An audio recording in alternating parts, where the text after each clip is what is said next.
Longtime San Diegans remember the devastation as the Cedar Fire raced through our county, killing 15 people and destroying thousands of homes. But it also brought out the best in San Diegans and led to changes that have saved lives moving forward.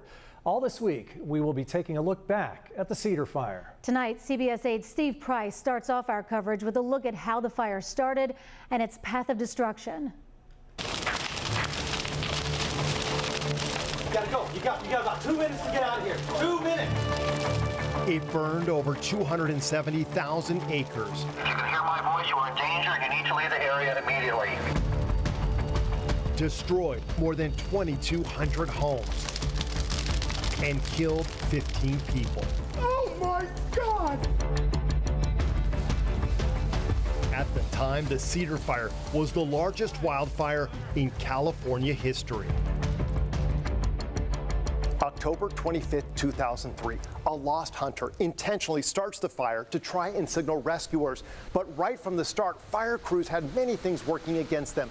For one, several fires were already burning across Southern California. That limited the resources. Plus, we were in extreme drought conditions. The brush was thick and dry, which made it easy for that fire that seemed to be in the middle of nowhere to quickly move toward neighborhoods. And making a bad situation worse, we had Santa Ana winds with gusts up to 60 miles an hour. It started around 5:40 p.m. in the Cleveland National Forest. The flames in rough terrain with no nearby roads, making ground access difficult. And state policy at the time cut off air support 30 minutes before sunset, so it was already too late for helicopters to perform water drops.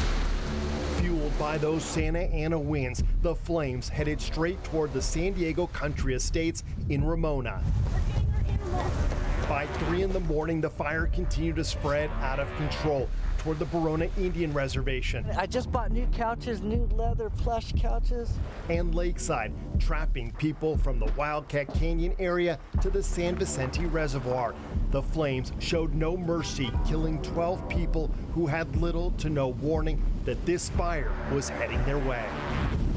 By now, the fire was moving in several directions at once, heading south into Blossom Valley. I knew it was just heading our way.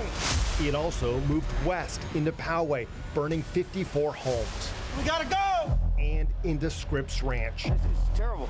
It's scary. Where it destroyed more than 150 homes. You know, we never dreamed that anything like this could happen around here.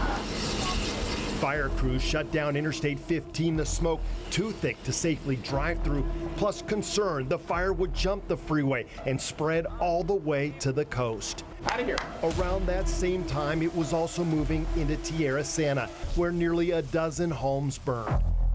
By the afternoon, the winds changed directions. One other thing, a lot of folks are hanging out here watching the fire. They've been told not to do that. Pushing the fire into Alpine, where unfortunately the fire killed a woman who was trying to protect her home. From there, it moved into Harbison Canyon and Crest. Hot dog? Free hot dog. Across the county, thousands of San Diegans forced from their homes with nowhere to go, so Qualcomm Stadium was quickly turned into an emergency shelter, the county coming together to help neighbors in need. Monday, October 27, 2003, the fire still burning out of control. But where the damage had already been done, some people were allowed back into their neighborhoods.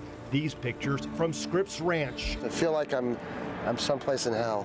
Entire blocks gone. It's hard to believe that it's so devastatingly gone. I thought maybe some stuff would survive, but it's sort of like it's like a war zone. Meanwhile, the fire was still burning hot and fast in our local mountains. By the next day, the entire town of Julian and the surrounding communities were in trouble.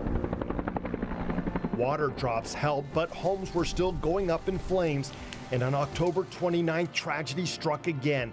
The fire trapped and killed 38-year-old Stephen Rucker, a firefighter who came here from Northern California to help us. This is just a little bit west of Tavern Road.